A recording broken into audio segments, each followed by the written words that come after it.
তোমাদের নাটকের শেষ যে নাটকটা রয়েছে, অর্থাৎ এটিও কিন্তু উইলিয়াম ওয়ার্ডসওয়ার্থের লেখা, অ্যাজ ইউ লাইক ইট। ঠিক আছে, আগের যে নাটকগুলো দেখলাম, আগের নাটকগুলো দুটো নাটকই কিন্তু ছিল আমাদের মানে ট্র্যাজেডি নাটক। ঠিক আছে, এবং আজকের যে নাটকটা সেটা হচ্ছে comedy. As you like it হচ্ছে একটা কমেডি, যাকে বলা হয় তোমার অ্যাকচুয়ালি এটাকে কি বলা হয় যে প্যাস্টোরাল কমেডি। ঠিক আছে, এটা হচ্ছে তোমার প্যাস্টোরাল কমেডি।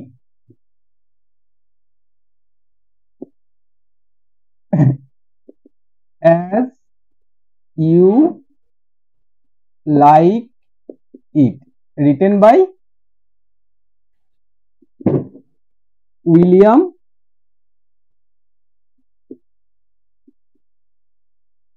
শেক্সপিয়ার। ঠিক আছে, আচ্ছা এই যে ট্র্যাজেডি, আমরা যে ট্র্যাজেডি পড়লাম, ঠিক আছে, এটা আমরা পড়বো তোমার কমেডি, মানে একটু হাসির। এ নাটকটাও তোমাদের ভালো লাগবে দেখবে। আগের দুটো নাটকে আমরা কি যে মানে শেষ করেছিলাম কি একটা মানে দুঃখ নিয়ে মনে, তাই না? আজকে একটু মজাদার, একটু অন্য ধরনের নাটক। আচ্ছা, এটা এই নাটকটাকে আমরা কেন আমরা এটা প্যাস্টোরাল কমেডি বললাম? প্যাস্টোরাল কমেডি কথাটার মানেটা কি? প্যাস্টোরাল কথাটার মানে কি? প্যাস্টোরাল এগুলো তোমাদের মানে এক্সট্রা একটু মানে জেনে রাখা ভালো আর কি। ঠিক আছে, প্যাস্টোরাল যে কথাটা মানে হচ্ছে, মানে এটা হচ্ছে মানে আমরা বলতে পারি প্যাস্টোরাল মানে হচ্ছে এ লিটারেরি ওয়ার্ক, ঠিক আছে, that focus on natural life. ঠিক আছে, অ্যান্ড ন্যাচারাল লাইফ তো হলো অ্যান্ড দ্য এবং একটা রিলেশনশিপ দেখায় বিটুইন হিউম্যান অ্যান্ড নেচার, অর্থাৎ এখানে রুরাল লাইফের যে সমস্ত অ্যাক্টিভিটি এবং তাদের মধ্যে যে হিউম্যান এবং নেচারের মধ্যে যে সখ্যতা, ঠিক আছে, যে ক্লোজনেস, সেটা একমাত্র রাস্টিক লাইফ, রুরাল লাইফই কিন্তু দেখতে পাওয়া যায়। তো সুতরাং এই রুরাল একটা সেটিং এ অ্যাটমসফিয়ার সেট মানে এই নাটকটা কিন্তু অর্থাৎ গ্রাম্য পরিবেশের উপর বিয়ে করে এই প্যাস্টোরাল কমেডি এটাকে লেখা হয়েছে। ঠিক আছে, এই যে নাটকটা, এটা মনে করা হয় এটা যে উইলিয়াম শেক্সপিয়ার এই নাটকটা লিখেছিলেন এটা 1599 সালে। ঠিক আছে, কত সালে?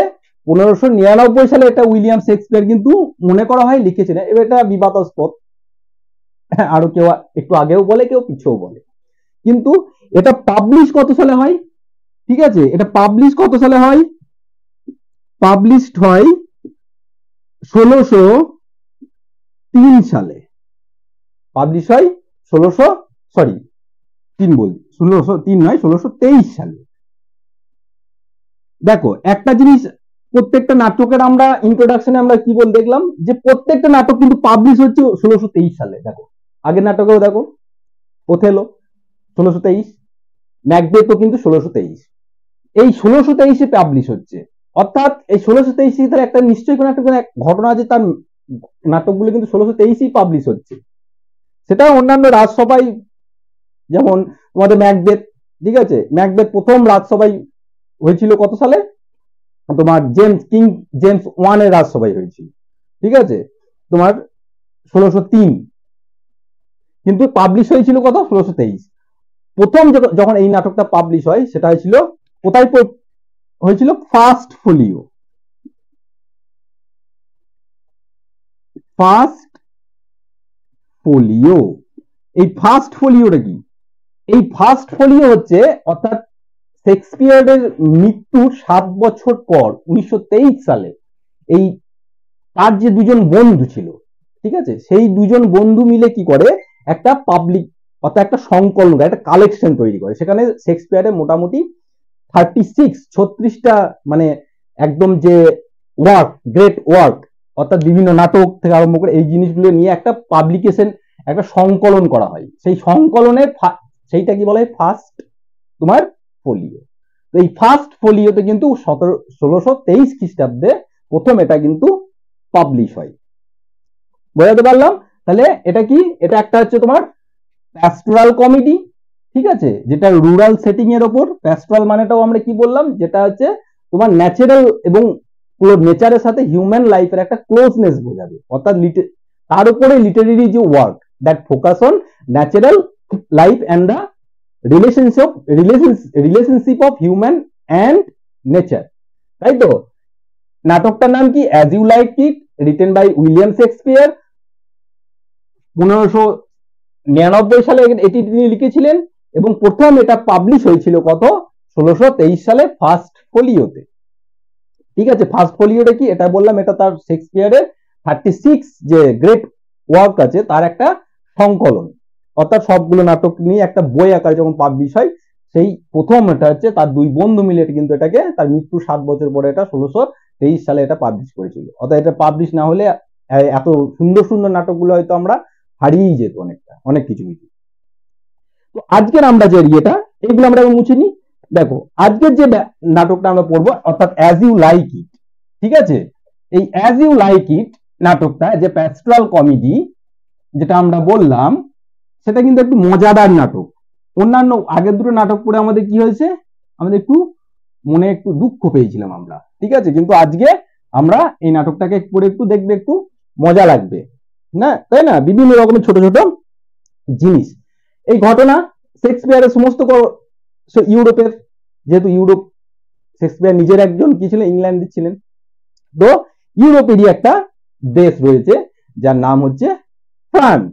তাহলে ইউরোপের একটা কোন দেশ রয়েছে যার নাম হচ্ছে ফ্রান্স, তাই তো? ফ্রান্স দেশ। এই ফ্রান্স দেশ সেই টাইমে কি ছিল? বিভিন্ন রকমের মানে অংশে বিভক্ত ছিল। তো প্রত্যেকটা অংশের যে মালিক থাকতো, অর্থাৎ যে রক্ষণাবেক্ষণ করতো, মানে সাম সর্ট অফ রাজা টাইপ বলতে পারো, রাজা নয়, রাজার থেকে নিচে, তাদেরকে ডিউক বলা হতো। ঠিক আছে, তো সমগ্র ফ্রান্স কয়েকটি ডিউকের আন্ডারে কিন্তু ডিভাইডেড ছিল। ঠিক আছে, তো সেরকমই একটা মানে এই অ্যাজ ইউ লাইকে এই ফ্রান্সে যেটা বললাম বিভিন্ন ডিউকে বিভক্ত ছিল। তো আগে আমাদের নাটকটা পড়ার আগে আমরা দেখে নেবো ক্যারেক্টার গুলো। ঠিক আছে, নাটক পড়তে পড়তেই না হয় আমরা ক্যারেক্টার গুলো আলোচনা করবো। ঠিক আছে, তাহলে প্রথমে কে ছিল? একজন ডিউক। ঠিক আছে, সিনিয়র ডিউক, সিনিয়র ডিউক, অর্থাৎ কে ছিলেন ইনি? Senior Duke. তার একজন ভাই ছিল।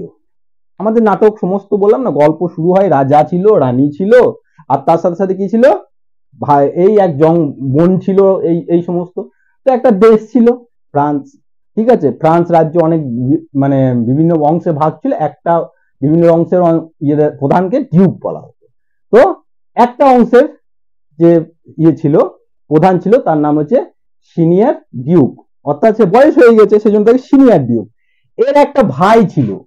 ঠিক আছে, এর একটা কে ছিল? ছোট ভাই ছিল, যার নাম হচ্ছে ডিউক ফ্রেডরিক। অর্থাৎ কি বললাম? তার নাম হচ্ছে ডিউক ফ্রেডরিক।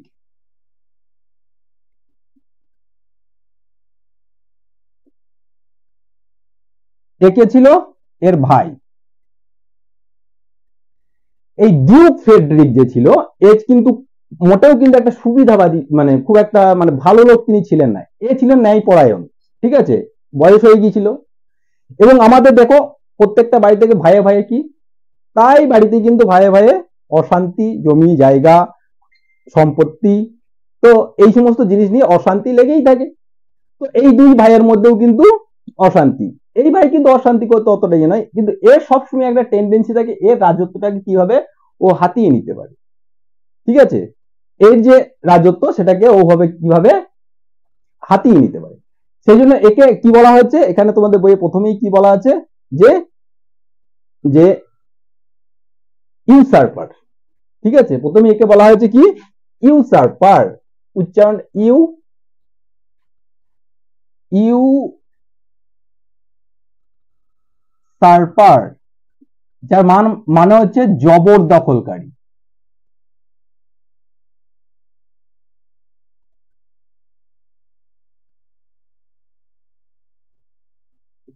ঠিক আছে, অর্থাৎ এর এরকম একটা নেচার কি, মানে ইউসার্পার কথাটা মানে আমরা বলতে পারি a person who takes another person's title, তারপর তোমার পজিশন বাই ফোর্সফুলি। ঠিক আছে, বাই ফোর্সফুলি সে নিয়ে নেয়, অর্থাৎ এই পার্সনের থেকে কি নিল? টাইটেল, ডিউক সমস্ত এটা তো নিয়ে নিল। কে নিল? তার ছোট ভাই ফ্রেডরিক ডিউক, ডিউক ফ্রেডরিক। এবং একে যে সিনিয়র যে ডিউক ছিল, এই সিনিয়র ডিউককে তিনি এক্সাইল, অর্থাৎ এক্সাইল মানে নির্বাসন দিল। অর্থাৎ এক্সাইল, এক্সাইল কোথায়? একটা জঙ্গল ছিল, সেই জঙ্গলটার নাম হচ্ছে আর্ডেনের জঙ্গলে কিন্তু চলে গেল। কোথায় গেল? কিসের জঙ্গল? আর্ডেন। কোন জঙ্গলে গেল? Arden, Arden forest. এবং এই যে রাজা গেল, এবং রাজার সঙ্গে তার যে অনুগামীরা ছিল তারাও কিন্তু গেল। ঠিক আছে, কোথায় গেল? আর্ডেনের জঙ্গলে। এই রাজার কিন্তু একটা মেয়ে ছিল, যার নাম হচ্ছে কি, এর যে ডটার ছিল যার নাম হচ্ছে রোজালিন্ড। এ হচ্ছে রাজার মেয়ে। আর এরও কিন্তু একটা মেয়ে ছিল যার নাম হচ্ছে সিলিয়া।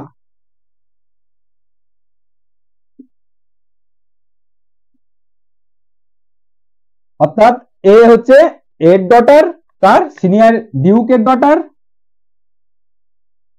আর এ ডিউকের ডটার হচ্ছে, এর ডটার হচ্ছে সিলিয়া। বোঝা গেল?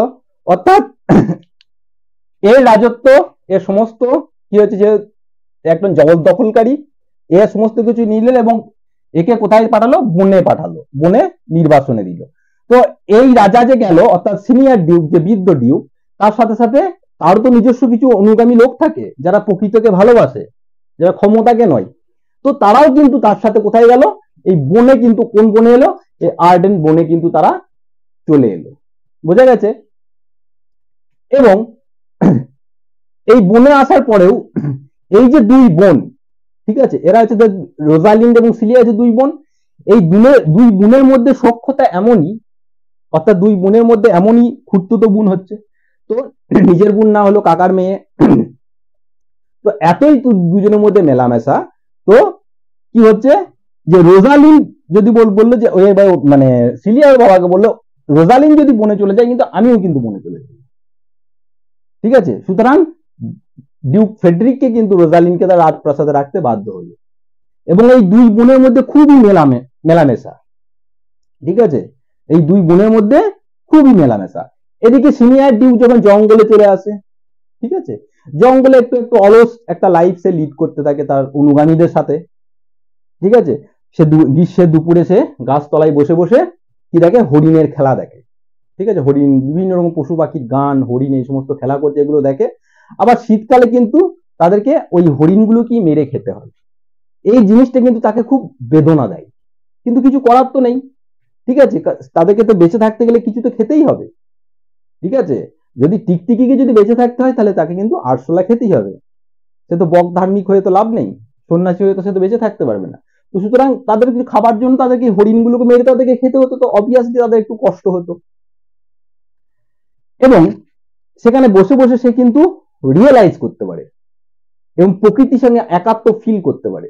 যদিও শীতকালে কি হয়, এই ডিউক, সিনিয়র ডিউকের যে ঠান্ডা যে হাওয়া, ঠিক আছে, তার গায়ে একদম মনে হচ্ছে যেন একদম কাঁপড়া, মানে একদম এত শীতল মানে হাওয়া, তাকে মনে হচ্ছে যেন কামড় দিলে যেমন হয়, তার গোটা শরীর যেন সেই ঠান্ডা হাওয়া কামড়াচ্ছে। কিন্তু সেই কামড়কে তিনি মানুষের যে কামড়ানো তার থেকেও তিনি, দাঁতের যে ধার তার থেকেও তিনি কম বলেছেন। কারণ কি, এখানে নেচার, ল্যাপ অফ নেচার, প্রকৃতির কোলে রয়েছে। সুতরাং প্রকৃতিকে তিনি নেকেড আই থেকে তিনি দেখতে পাচ্ছেন, তার কিন্তু ডুপ্লিসিটি নেই। ঠিক আছে, যেটা মানুষের মধ্যে রয়েছে, তাই না? মানুষের মুখে এক, তার ব্যবহারে এক, কিন্তু তার ভিতরে থাকে কিন্তু আর এক জিনিস। ঠিক যেমন এ তার ভাইকে ভালোবাসতো, কিন্তু ভাই কি করলো? তলায় তলায় একেই কিন্তু নির্বাসনে দিল বনে।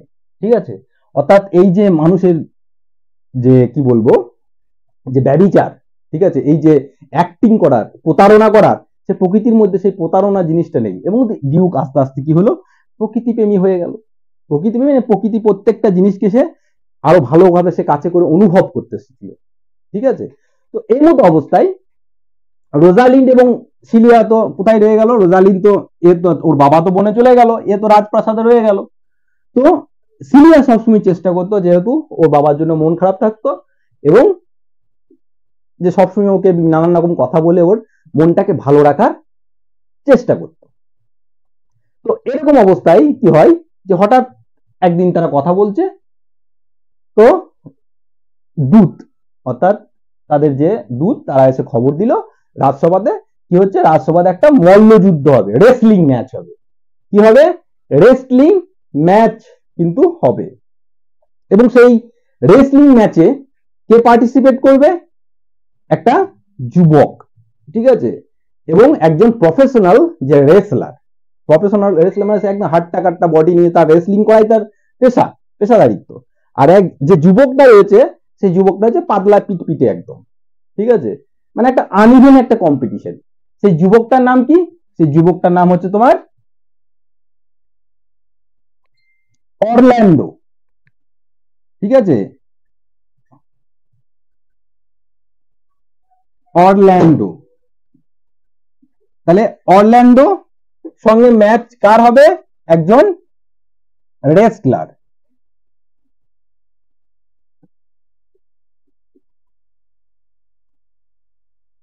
একজন রেসলারের কিন্তু অরল্যান্ডোর সাথে ম্যাচ হবে। এটাই কিন্তু এই যে রেসলার, এই অরল্যান্ডো এ হচ্ছে একদম পাতলা সাতলা শীতশীতে লোক, আর একজন রেসলার হচ্ছে কিন্তু প্রফেশনাল রেসলার। মানে একটা আনইভেন কম্পিটিশন, মানে ঠিক মশা আর হাতি, মশা আর হাতির সাথে পিঁপড়ে বা হাতির মধ্যে যেমন যদি ফাইট হয় ঠিক সেরকম একটা ব্যাপার। তো ডিউক যখন দেখলো যে এটা একটা আনইভেন একটা ফাইট হচ্ছে, তো তখন কি করলো ডিউক, এই অসম যে তোমার কি বলবো, এই যে ফাইট যে মল্লযুদ্ধ, তো সেটাকে তিনি আটকাবার চেষ্টা করলেন। ইতিমধ্যে রোজালিন্ড এবং কি হলো, রোজালিন্ড এবং সিলিয়া তারাও কিন্তু এই ফাইটটাকে আটকানোর চেষ্টা করলেন। প্রথমে সিলিয়া তিনি অরল্যান্ডোকে বললেন যে এটাই এই ধরনের ইয়ে করা উচিত নয়, রোজালিন্ডও বলল, কিন্তু এই অরল্যান্ডো এই দুজনের কথা কিন্তু কারো কারো কথাই কিন্তু শুনলো না, ঠিক আছে। এবং এদের এই বারণ করার ইয়ে থেকে তার মনে আরো একদম কোথা থেকে একটু মানে মানে হিরোইজম একটা পাওয়ার তার মধ্যে যেমন চলে এলো, যেমন সিনেমায় যেমন হয়, ঠিক আছে, নায়িকারা নায়িকা বারণ করছে, নায়ক কিন্তু একদম না পারবো এরকম একটা ভাব। তো রোজালিন্ড এভাবে বারণ করতে থাকে, এ তখন অরল্যান্ডো কি বলে দেখো, মানে একটা ইমোশনাল একটা কথা ওদেরকে বলে যে তোমরা যে সুন্দরী মহিলারা আমাকে বারণ করছো, ঠিক আছে, কিন্তু তোমাদের বারণ আমি রাখতে পারছি না, আমাকে যুদ্ধ করতেই হবে। তাছাড়া আমি যুদ্ধ করি আর না করি কি এসে যাই, তোমরা কি করো, প্রার্থনা করো আমি যেন এই মল্লযুদ্ধে কি করি, জয়লাভ করি। আর যদি জয়লাভ নাও করি তাহলে কি হবে, দুঃখ পেও না। এবং যদি আমি এই মল্লযুদ্ধ করতে করতে যদি মারাও যাই তাহলে কি হবে, তাহলে ভালোই হবে, কারণ আমার এই পৃথিবীতে তো কেউ নেই, আমি তো একা, আমি তো নিঃসঙ্গ, আমি তো খামকা একটাই পৃথিবীতে আমি একটা জায়গা দখল করে রয়েছি। তো আমি যদি মরে যাই তাহলে এই জায়গাটা শূন্য মানে শূন্য হবে এবং আর একজন এসে সে আমার স্থানটা নিতে পারবে। তো এই ধরনের যে ইমোশনাল যে কথাবার্তাগুলো শুনে কিন্তু আমাদের যে রোজালিন্ড আছে, এই রোজালিন্ড কিন্তু অরল্যান্ডোর প্রেমে কিন্তু পড়ে গেল, অর্থাৎ ভালো লাগতে লাগে, ঠিক আছে, অর্থাৎ রোজালিন্ডের অরল্যান্ডোকে ভালোবাসতে লাগলো। যাই হোক, এদের কথা না শুনে কিন্তু যুদ্ধ স্টার্ট হলো, ঠিক আছে। তো প্রথমে তো তো এর কাছে পেটানি খেলো, তো সিনেমায় যেমন হয় প্রথমে মার খাওয়ার পরে আবার হিরো এবার কোথা থেকে যে কোথা পাওয়ার অ্যাকোয়ার করলো কে জানে, হঠাৎ করে ঢিস ঢাস করে মারতে লাগলো, একদম মেরে একদম ফেলে দিল, একদম একদম সেন্সলেস করে দিল ওকে। এবং একদম মানে দৈব শক্তির মতো একদম কিন্তু অরল্যান্ডো কি করলো, এ কিন্তু কে, অরল্যান্ডো জিতে গেল, তাই না। তো অরল্যান্ডো যখন জিতে গেল, তো ডিউক এবারে পরিচয় জিজ্ঞেস করে তুমি কে, ঠিক আছে। এ তখন বলে অরল্যান্ডোকে বলে যে আমি হচ্ছি স্যার রোনাল্ডি বয়েজ এর ছোট ছেলে। অর্থাৎ এই রোনাল্ডি বয়েজ, এই যে রোনাল্ডি বয়েজ ছিল সিনিয়র ডিউকের বন্ধু, ঠিক আছে। অর্থাৎ এ কার ছেলে, রোনাল্ডি স্যার, স্যার রোনাল্ডি বয়েজ, এই যে স্যার রোনাল্ডি বয়েজের এ হচ্ছে ছোট ছেলে শন, ঠিক আছে, ছোট ছেলে হচ্ছে অরল্যান্ডো। আর স্যার এর বন্ধু হচ্ছে এই আমাদের এর ফ্রেন্ড হচ্ছে তোমার ফ্রেন্ড, এ হচ্ছে ফ্রেন্ড, কার সিনিয়র ডিউকের ফ্রেন্ড। তো এটা শুনে কিন্তু কি হলো, তো ডিউক তো রেগে গেল, কেন রাখবে না, কারণ এই যে বন্ধু মানে শত্রুর বন্ধু, তার মানে সে হচ্ছে এরও শত্রু, তাই না, এর বাবা হচ্ছে এর বন্ধু ছিল, সুতরাং অরল্যান্ডো হচ্ছে তার ছেলে, সুতরাং অরল্যান্ডোকে সে কিন্তু আর দেখতে পারলো না, ঠিক আছে, অরল্যান্ডো থেকে প্রচন্ড রেগে গেল এবং বললো তুমি যদি এই স্যার রোনাল্ডি বয়সের ছেলে না হয় অন্য কেউ হতে, ঠিক আছে। তো এই মতো অবস্থায় ও তো চলে গেল এবং ঘরে যখন রোনাল্ডো বলছি তোমার অরল্যান্ডো এবং যে সরি সিলিয়া এবং রোজানিল তারা গল্প করছে এই যুবককে নিয়ে, ঠিক আছে, এবং গল্প করতে করতে করতে এদের ঘরে ঢুকলো এবং তোমার এই যে রোজানিল এটা জেনে খুশি হলো যে এই অরল্যান্ডো হচ্ছে আমার বাবার বন্ধুর ছেলে, ঠিক আছে, সুতরাং এই যে ইনফরমেশনটা পেয়ে এ খুশি হলো, এ কিন্তু রেগে গেল।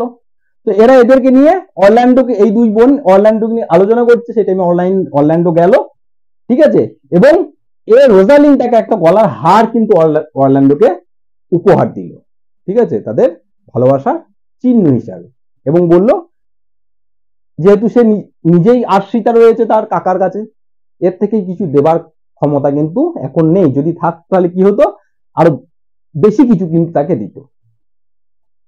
তো এই অর্থাৎ কি দিল, একে একটা রোজালিনকে একটা অরল্যান্ডোকে সোনার একটা হার দিল, ঠিক আছে, এবং বললো যে যেখানেই তুমি থাকো না কেন এই হারটা দেখলে কিন্তু আমি চিনতে পারবো।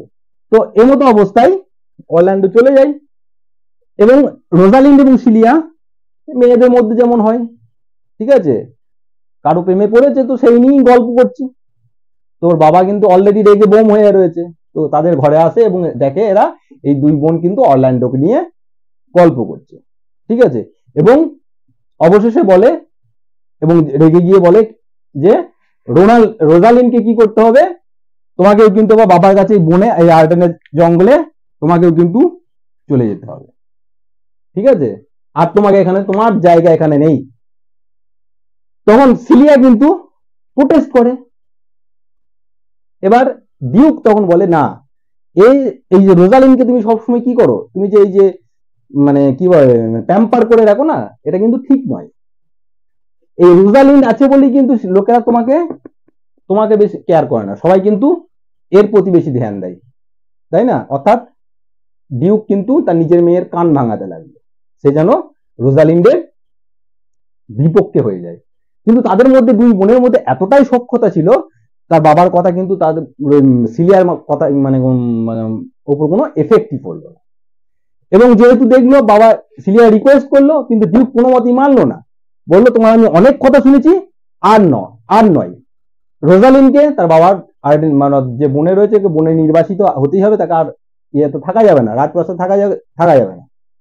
তো এরকম অবস্থায় কি হয়, সিলিয়া আর রোজালিন স্থির করে যে তারা আর থাকবে না, ঠিক আছে, তারা দুজনেই ঘর থেকে চলে যাবে, চলে কোথায় যাবে, এই আর্ডেন জঙ্গলে যাবে, তাকে খুঁজতে, সিনিয়র ডিউককে খুঁজতে, বোঝা গেল। এবার দুই বোন তাহলে রোজালিন্ড এবং সিলিয়া তারা কিন্তু রাজপ্রাসাদ ছেড়ে অর্থাৎ এই যে ডিউক ফ্রেডরিক এর মহল ছেড়ে কিন্তু চলে এলো, তারা কোথায় এলো, তাদের এই রোজালিন্ডের বাবা সিনিয়র ডিউকের খোঁজে আর্ডেন ফরেস্টের দিকে তারা চলে এলো, এবং তাদের সঙ্গে করে সোনা দানা টাকা পয়সা যা ছিল কিন্তু সঙ্গে করে তারা নিয়ে বেরিয়ে গেল। তবে যাচ্ছে, তো যেতে যেতে মানে যাবার সময় মানে অনেকটা পথ অতিক্রম, কয়েকদিন ধরে তারা জার্নি করছে এই জঙ্গলে পৌঁছানোর জন্য। এবার এই যাত্রা পথে কিন্তু যেহেতু যাবে, দুজন মেয়ে কিন্তু বাড়ি থেকে বেরিয়েছে, তো সুতরাং এই দুজন কিন্তু ছদ্মবেশ নিল, ঠিক আছে, কিসের ছদ্মবেশ নিল, যেহেতু রোজালিন্ডের হাইটটা একটু বেশি ছিল, ঠিক আছে, সেই জন্য রোজালিন্ড একটা গ্রাম্য বয়, ঠিক আছে, অর্থাৎ রাস্টিক ল্যাড, অর্থাৎ একটা গ্রাম্য বয়, অর্থাৎ যে হাইটটা যেহেতু এর বেশি সেজন্য একটা ছেলের রূপ ধারণ করলো। এ একটা ছেলে, এবং তার নাম কি নাম নিল? গ্যানিমিড। গ্যানিমিড।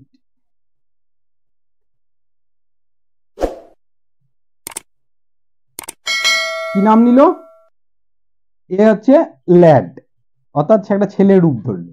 এবং এ যেহেতু হাইটে শর্ট ছিল একটু, সেই জন্য এ কার রূপ ধরলো? এর রূপ ধরলো অ্যালিয়ানা, অর্থাৎ এর রূপ নিল অ্যালিয়ানা। এ অর্থাৎ ল্যাডের ইয়ে হচ্ছে ল্যাস বা মেয়ে, অর্থাৎ ছেলে, গ্রাম্য একটা ছেলে, কান্ট্রি ল্যাড এবং কান্ট্রি ল্যাস, অর্থাৎ গ্যানিমিডে একটা মেয়ের রূপ ধরলো। এবং ভাই বোন, দুজন ভাই বোন সাজে, ভাই বোন সেজে কিন্তু তারা বেরিয়ে গেল।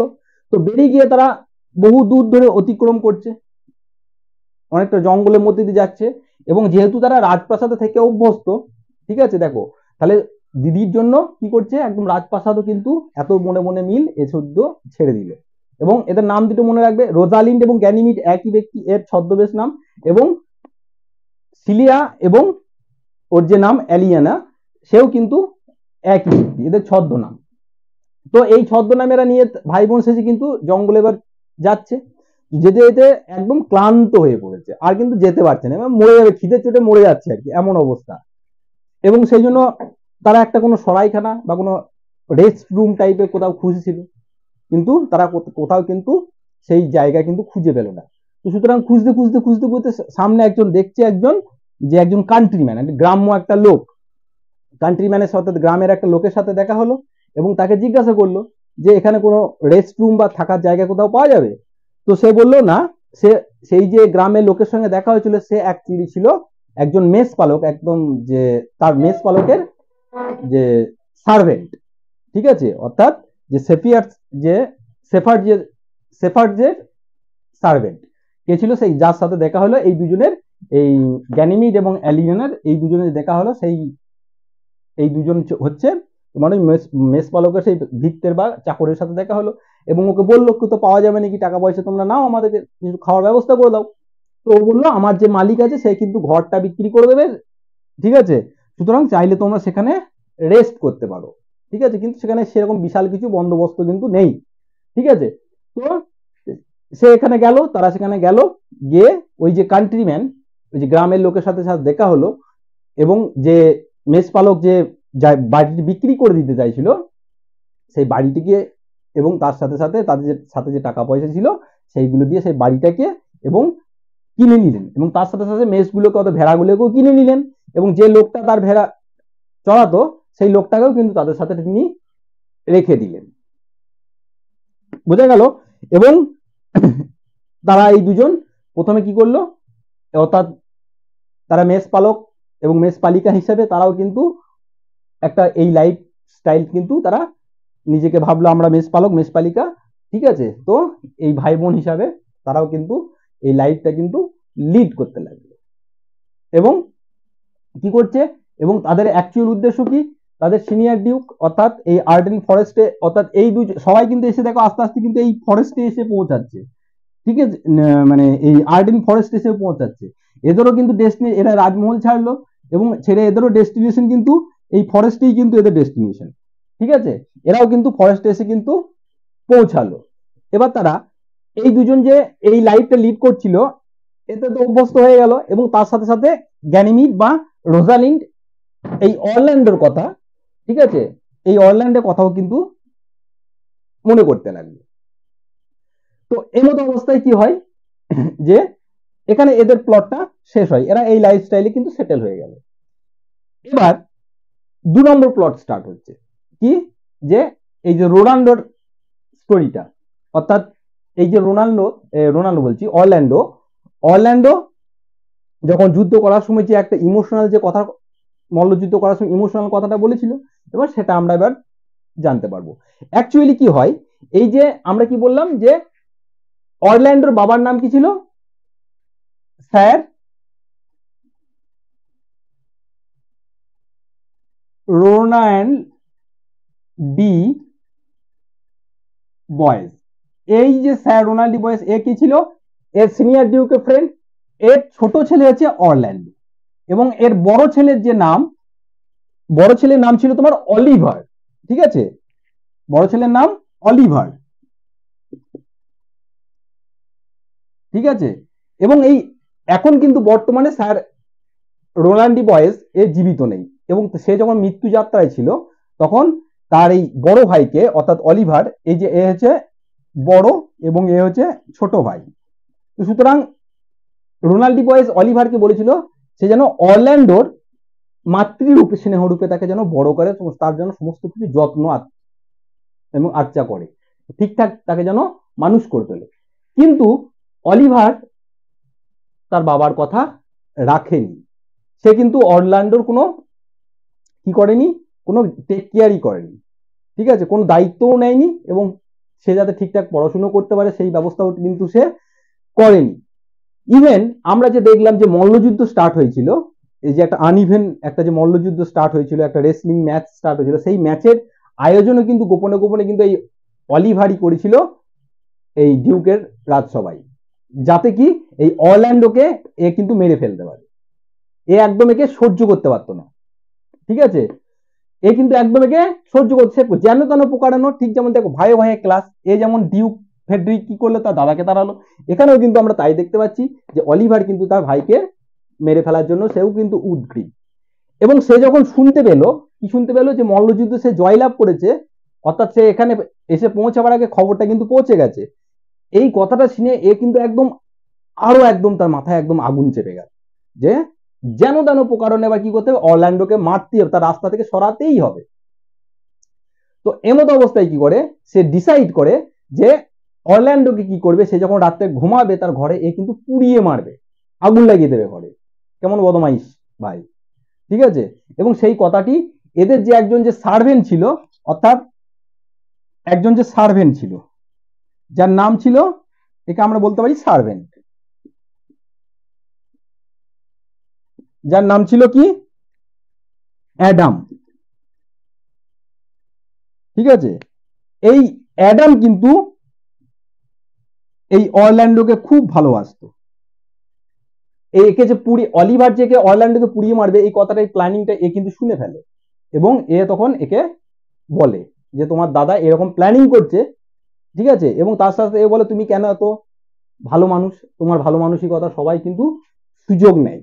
ঠিক আছে, সেই জন্য তোমাকে অতি সত্বর এখান থেকে চলে যেতে হবে, এবং আমার কাছে যে কিছু একটা জমানো টাকা ছিল সেগুলো কিন্তু ওকে অরল্যান্ডোকে দেয়, এইগুলো তুমি নিয়ে এখন চালাবে, তারপর নাকি না হয় কি করবে, মানে পুরো হিন্দি সিনেমায় যেমন হয় বা সিনেমাতে আমরা যেমন দেখি ঠিক সেরকম টাইপের, যে বাড়ির চাকর কি করছে, ছোট ছেলেকে, তার মালিকের ছোট ছেলেকে মানে একদম পিতৃস্নেহে কিন্তু তাকে দেখছে।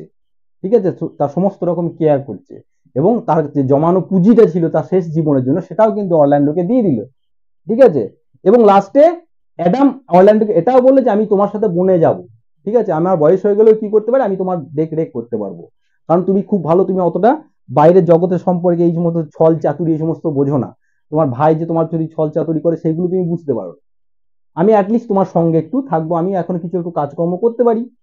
তো একে ওল্ড ম্যান গুড ম্যান হিসেবে একে সম্বোধন করে এবং বলে, এবং অবশেষে সে কিন্তু তারা কিন্তু বেরিয়ে যায়। তো এরাও কোথাও এরাও কিন্তু আসছে, কিন্তু আবার এরাও আসছে আর্ডেনের জঙ্গলের দিকে, কিন্তু অর্থাৎ এই যে এই অরল্যান্ডোরে এরাও কিন্তু সবাই কিন্তু এও কিন্তু আর্ডেনের জঙ্গলের দিকে পৌঁছাচ্ছে। তো রাস্তায় আস্তে আস্তে কিন্তু প্রচন্ড বয়স হয়ে গেছে, বৃদ্ধ মানুষ, তো এ হাঁটতে পারছে না। ঠিক আছে, তো একে কাঁধে করে নিয়ে যাচ্ছে, এবং প্রচন্ড মানে খিদেও পেয়েছে, রাস্তা হাঁটছে। ঠিক আছে, এতটা রাস্তা, এবং খিদে পাওয়ার জন্য সে কিন্তু চলতেও পারছে না। তো সুতরাং ওকে একটা জায়গায় রেখে দিয়ে কিন্তু অরল্যান্ডো কি করে, ঘটনাক্রমে সেই জঙ্গলে আর্ডেন জঙ্গলে যখন ডিউক এবং তার সঙ্গী সাথীরা কি করছিল, নৈশভোজ অর্থাৎ ডিনার করছিল, রাত্রি খাবার খাচ্ছিল, সেখানে এসে পৌঁছালো। ঠিক আছে, এবং সে রিয়েলাইজ করতে পারে এই জঙ্গলের পশুরা, ঠিক আছে, জঙ্গলের পশুরা যেভাবে খাবার সংগ্রহ করার জন্য হিংস্র রূপ ধারণ করে, সেই হিংস্র রূপ ধারণ না করলে কিন্তু ও খাবার পাবে না। তো সুতরাং এরা যখন এই আর্ডেনের জঙ্গলে যখন সিনিয়র ডিউক এবং খেতে বসেছে, এ তখন তলোয়ার উঁচিয়ে বলে যে কেউ খাবারে হাত দেবে না, ঠিক আছে, আমার খাবার চাই। তো ডিউক বুঝতে পারে, তো বলে যে তোমার এই ব্যবহারের কারণ কি, তখন বলে যে খিদে। ঠিক আছে, তো শুধু এই যে জঙ্গলে ডিউক বলে যে খেতে বলে, তাকে খাবার দেয়, তখন এই বলে যে না, আমি একটা খাবারের দানা পর্যন্ত স্পর্শ করবো না যতক্ষণ আমার সেই ভিত্তটি চাকরটি কি আছে আর্ডেন মানে অ্যাডামকে আমি যতক্ষণ না খাওয়াতে পারছি। তো সুতরাং অ্যাডামকে তারপরে বলেছে ঠিক আছে অ্যাডামকে নিয়ে এসো। তো অ্যাডামকে নিয়ে কোথায় এলো, আর্ডেনের জঙ্গলে ডিউকের ওল্ড ডিউকের কাছে নিয়ে এলো এবং জানতে পারলো কি যে অ্যাডাম হচ্ছে যে তার যে মালিক অর্থাৎ স্যার রোনাল্ড ডিবয়েস অরল্যান্ডো হচ্ছে তার ছোট ছেলে। ঠিক আছে, অর্থাৎ বুঝতে পারলো এটা আমার বন্ধু, অরল্যান্ডো হচ্ছে আমার বন্ধুর ছেলে। এবং এই অরল্যান্ডো এবং অ্যাডামকে কি করলো, এদের সান্নিধ্যেই কিন্তু রেখে দিল। বোঝা গেল এই অবধি। তারপর দেখো এই একটা প্লট গেল। এবার এমতো অবস্থায় তারা অর্থাৎ এই দুই বোন তারা কিন্তু ওই যে লাইফস্টাইল সেটা লিড করছিল। তো একদিন বনে তারা কিন্তু ঘুরে বেড়াচ্ছে। তো বনে ঘুরে বেড়াতে বেড়াতে দেখে যে জঙ্গলে যে গাছে কি লেখা রয়েছে, রোজালিন্ডের নাম লেখা রয়েছে। থাকে না যে অনেকে গাছে এরকম করে গাছে অন্যান্য দেওয়ালে টেওয়ালে তোমরা দেখতে পাবে যে জায়গায় ভালোবাসে না তার নামটা একদম খোদাই করে দেয়। তো দেখ যে ওই গাছে কিন্তু রোজালিন্ডের নাম লেখা রয়েছে এবং প্রেমের চতুর্দশপদী কবিতা সেখানে লেখা রয়েছে। তো রোজালিন দেখছে যে কি ব্যাপার, যে এই জঙ্গলে আমার নাম এখানে কে লিখলো। সে তো বুঝতে পারে যে এটা নিশ্চয়ই অরল্যান্ডোরই কাজ। তো খুঁজে বেড়াচ্ছে। তো খুঁজতে খুঁজতে খুঁজতে খুঁজতে হঠাৎ করে এই জঙ্গলে অরল্যান্ডোর সাথে কিন্তু তোমার এই রোজালিন বা গ্যানিমিডের কিন্তু সাক্ষাৎ হয়ে যায়। অরল্যান্ডোকে কিন্তু আমাদের রোজালিন বা গ্যানিমেড চিনতে পারে, কারণ সে তো ছদ্মবেশে রয়েছে। কিন্তু গ্যানিমেড কিন্তু অরল্যান্ডো কিন্তু রোজালিনকে চিনতে পারে না, কারণ সে ছদ্মবেশে আছে বলে। সুতরাং একে জিজ্ঞেস করে যে কে এই জঙ্গলের নামগুলো লিখেছে, গাছের নামগুলো লিখেছে, তাকে আমি যদি একটু খুঁজে পাই তাহলে তাকে আমি একটু কি করতাম, একটু প্রেমের শিক্ষা দিতাম। তো সেই টাইমে তো আমাদের এই যে তোমার অরল্যান্ডো সে তখন বলে আমি হচ্ছে সেই ব্যক্তি যে এই গাছে এই নামগুলো আমি লিখেছি। বোঝা গেল? তো নাম তো লিখেছে কিন্তু এ তোকে বুঝতে পারছে না। তো ঠিক আছে, তো বলছে কিভাবে প্রেম, এ তো ছেলের রূপ ধরে রয়েছে। ঠিক আছে, তো বলছে ঠিক আছে কিভাবে প্রেম নিবেদন করতে হয়, কিভাবে প্রপোজ করতে হয় তুমি আমাকে শেখাবে। তুমি আমার কুঠিতে যাবে এবং প্রত্যেকদিন গিয়ে কি করবে, যে আমাকে কিভাবে আমাকে ভাববে রোজালিন। ঠিক আছে, এবং আমাকে কিভাবে প্রপোজ করবে। তো অরল্যান্ডো কিন্তু সেই একই প্রত্যেকদিন কিন্তু এখানে যেত, অর্থাৎ গ্যানিমিডের যে মেস পালকের বাড়িটা তারা নিয়েছিল, ঠিক আছে, সেই বাড়িটা যেত এবং তাকে প্রপোজ করতো। এবং এই ব্যাপারটাতে কি ও খুব আনন্দ পেত। কে আনন্দ পেত? গ্যানিমিড বা আমাদের রোজালিন্ড। যে সে মনে মনে ভাবতো ইস আমাকে ভালোবাসে, ঠিক আছে, আমার জন্য এরকম করছে। কিন্তু সে কিন্তু কোনো রকমের আবেগ বা ইমোশন কিন্তু অরল্যান্ডোর দিকে দেখাতো না, কারণ সেই জিনিসটাকে এনজয় করতো এবং তার মনে মনে দেখে এটা ভালো লাগতো যে অরল্যান্ডো আমাকে এতটাই ভালোবাসে। তো এই জিনিসগুলো চলতে থাকে। তো চলতে চলতে হঠাৎ করে কি হয়, একদিন যে যাচ্ছে, একদিন কোথায় যাচ্ছে, অরল্যান্ডো কিন্তু তোমার এই রোজালিন্ডের বাড়ির দিকে যাচ্ছে, যেমন প্রত্যেকদিন যাই। তো যেতে যেতে রাস্তায় দেখে যে একজন ব্যক্তির উপর গলায় সাপ জড়িয়ে, বিষধর একটা সাপ জড়িয়ে পড়ে রয়েছে, মাটিতে লুকিয়ে পড়ে রয়েছে ব্যক্তিটা। তো সে গিয়ে যখন সাপটাকে যখন ছাড়াই তখন দেখে যে পাশে একটা তার সিংহ কিন্তু বসে রয়েছে। কেন সিংহটা বসেছিল, ওয়েট করছিল, কারণ সিংহ বলেছে নাকি যে মৃত মানুষকে খায় না, অর্থাৎ গলায় সাপ জড়িয়ে পড়েছিল। তো সে ভাবছিল, সিংহটা ভাবছিল যে মৃত, ঠিক আছে, সেই জন্য কিন্তু সাপটাকে যেই তার গলা থেকে সরিয়ে দিল তখন সে তো উঠে দাঁড়ালো লোকটা। এবার তো সিংহ অ্যাটাক করবে সে লোকটাকে। তো সেই ব্যক্তিটা হচ্ছে কে, সেই ব্যক্তিটা হচ্ছে তার ভাই, অর্থাৎ অলিভারের গলাতে।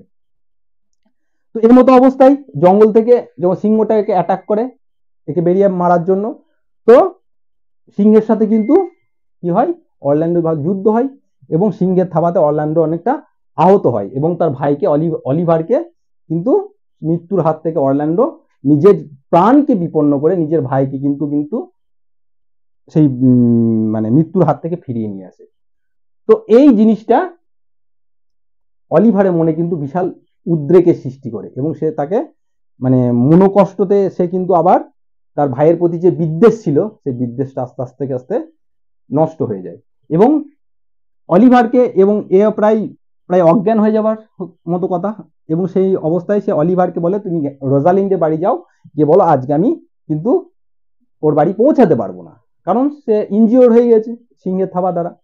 তো অলিভার গিয়ে কিন্তু এই গ্যানিমিডের বাড়ি গিয়ে গ্যানিমিড এবং সিলিয়া যেখানে রয়েছে সেখানে যায় এবং সমস্ত ঘটনাটাই বলে এবং সে নিজের দোষটাও স্বীকার করে।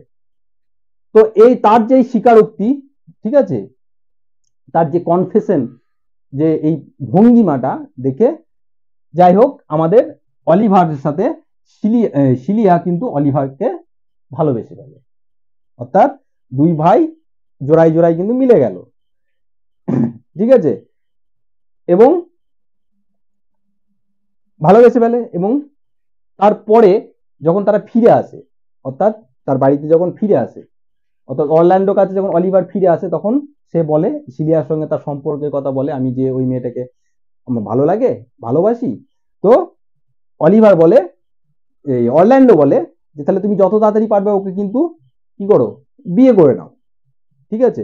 তো সুতরাং বিয়ের প্রস্তাব নিয়ে কিন্তু এ তাড়াতাড়ি কিন্তু আবার এদের বাড়ি কিন্তু যায়। এরপর তাহলে কি হলো যে অর্থাৎ সিলিয়া অর্থাৎ যে অ্যালিনিয়া অর্থাৎ অ্যালিয়ানা অ্যালিয়ানা এবং অলিভার কি, অলিভার গেল কোথায়, অ্যালিয়ানার কাছে, যে সে তাকে তার পরের দিন সে যদি রাজি থাকে তার প্রেম প্রস্তাবে তার পরের দিন কি করবে, বিয়ে করে নেবে একদম খুব তাড়াতাড়ি, ঠিক আছে।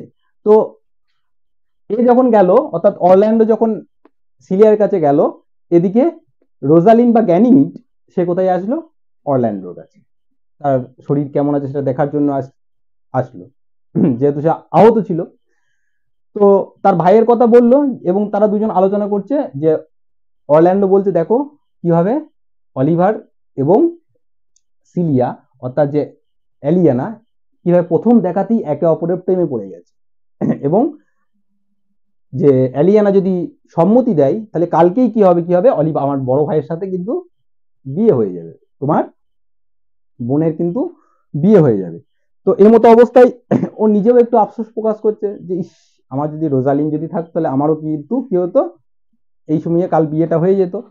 তো এই প্রস্তাবটা শুনে কিন্তু রোজালিনকে খুব ভালো লাগে, ঠিক আছে। এবারে দেখে মোক্ষম সুযোগ এসছে, তখন এবার রোজালিন অর্থাৎ গ্যানিমিড বলে তুমি যদি সত্যি যদি ভালোবেসে থাকো রোজালিনকে তাহলে কি হবে, কালকে তুমি যদি চাও তাহলে কিন্তু তোমার সাথে কিন্তু রোজালিন্ডের বিয়ে হবে। তো কি করে হবে, কারণ আমার কাকা আমাকে একটা ম্যাজিক শিখিয়েছে, ঠিক আছে, সেই জাদু বলের দ্বারা কিন্তু সেই বিয়ের স্থানে কিন্তু আমি কিন্তু রোজালিনকে নিয়ে চলে আসতে পারি। তো এর মতো অবস্থায় কি হয় যে ডিউকের কাছে যাই, ঠিক আছে, ডিউকের কাছে যাই যে অরল্যান্ডো এবং অলিভার যে এই ব্যাপার, ঠিক আছে, তো আপনি যদি রাজি থাকেন তো কি হবে, আপনার মেয়ের সাথে কিন্তু এই অরল্যান্ডো অর্থাৎ আপনার বন্ধুর ছোট ছেলের কিন্তু বিয়ে হয়ে যাবে এবং কি করবে এই গ্যানিমিড জাদু বলে কি কিন্তু কি করবে, আপনার মেয়েকে কিন্তু এইখানে নিয়ে চলে আসবে। তো সবাই রাজি হয়, এটা দেখে যে কি করে সম্ভব, তো বলে হ্যাঁ আমি রাজি আছি, অর্থাৎ তার বাবার কাছে রাজি নিয়ে অর্থাৎ মতামত নিয়ে কিন্তু বিয়ের আয়োজন হয়। তো বিয়ের আয়োজন হয়ে সেখানে কি হয়, দুই বোন অর্থাৎ অরল্যান্ডো সরি এই যে তোমার ইয়ে ছিল ভাই বোন কিন্তু একটা কুটিরের মধ্যে ঢোকে। তো অ্যালিয়া তো এমনিতেই তো তোর মেয়ের সাজে রয়েছে, তো অরল্যান্ডো যখন কুটির মধ্যে থেকে গিয়ে নিজের পোশাকটি চেঞ্জ করে নেয়, অর্থাৎ এতক্ষণ যে ছেলে ছদ্মবেশ ছিল সে তো রোজালিন্ডি, সে মেয়ে হয়ে কিন্তু বেরিয়ে এলো, বেরিয়ে এসে কি হলো তোমার অরল্যান্ডোর সাথে কিন্তু বিয়ে হয়ে গেল, বিয়ে হয়ে গেলে হ্যাপি এন্ডিং এবং তার বাবা কি করলো প্রাণ ভরে তাদেরকে আশীর্বাদ দিল। এবং এমতো অবস্থায় কি হলো যে একজন দূত এসে খবর দিল যে তার ডিউক ফেডরিক অর্থাৎ তার ভাইয়ের সিনিয়র যে ডিউক তার সদ্বুদ্ধির উদয় হয়েছে, সে তার দাদাকে সমস্ত রাজ্য পাট যা আছে সব ফেরত দিয়েছে। অর্থাৎ এ তোমার এই ভাবছে এটা কি করে সম্ভব হলো, অ্যাকচুয়ালি যখন সিলিয়া যখন রোজালিন্ডের সাথে যখন বেরিয়ে চলে আসে এই আর্ডেনের জঙ্গলে, তখন ওর ভাই অর্থাৎ ডিউক ফ্রেডরিক প্রচন্ড রেগে যায় এবং বলে এবার শেষ করে দেবো সব, বলে সে সৈন্য নেই কিন্তু তার দাদাকে মারার জন্য কিন্তু আর্ডেনের জঙ্গলে বেরিয়ে যায়। যেই জঙ্গলে প্রবেশ করে সেখানে এক সন্ন্যাসীর সাথে কিন্তু তার এই ডিউক ফ্রেডরিকের দেখা হয় এবং তার সাক্ষাতের সঙ্গে এর মনের সমস্ত যে সমস্ত ব্যবহার যেগুলো ছিল, ঠিক আছে, মানে যে দুষ্কর্ম করার যে প্রবৃত্তিগুলো ছিল সেগুলো চেঞ্জ হয়ে একদম গুড পার্সন হয়ে যায়, একদম ভালো মানুষ হয়ে যায়, ঠিক আছে, একদম সিনেমার মতো একদম। তো ভালো মানুষ হয়ে যায় এবং সেই ভালো মানুষই ফলস্বরূপ সে তার দাদাকে সমস্ত কিছু আবার পুনরায় ফিরিয়ে দেয়, ঠিক আছে। এবং যেহেতু দাদাকে সমস্ত কিছু ফিরিয়ে দিল, তার দাদা তার সঙ্গে যারা দুর্দিনে তার সঙ্গে জঙ্গলে ছিল সহচর তার সাথে, তাদের ন্যায্য যে সমস্ত সম্মান প্রাপ্য যেগুলো ডিউক ফ্রেডরিক বঞ্চিত রেখেছিল, তাদেরকে আবার সেই সম্মানে কিন্তু আবার ভূষিত করলো, ঠিক আছে।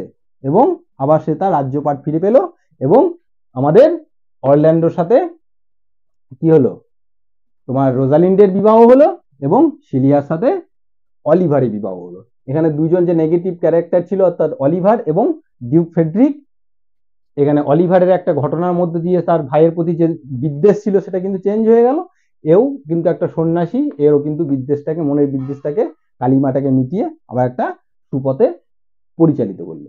এইভাবেই কিন্তু এই নাটকটা আমাদের শেষ হলো, ঠিক আছে। এরপরে কিন্তু আমরা এই নাটক সম্পর্কে আমরা লাইন বাই লাইন ডিসকাস করব, কারণ এই যে আমরা ডিসকাস করে রাখলাম, এটা করার ফলে কি হলো, তোমাদের একটা মনে একটা মেন্টাল ম্যাপ হিসাবে তোমার থেকে যাবে। যখনই করবে এটাকে একবার পড়ে নিলে ওয়ান শট ভিডিও আকারে, তাহলে কিন্তু পুরো নাটকটাই তোমাদের মনের মধ্যে থেকে যাবে।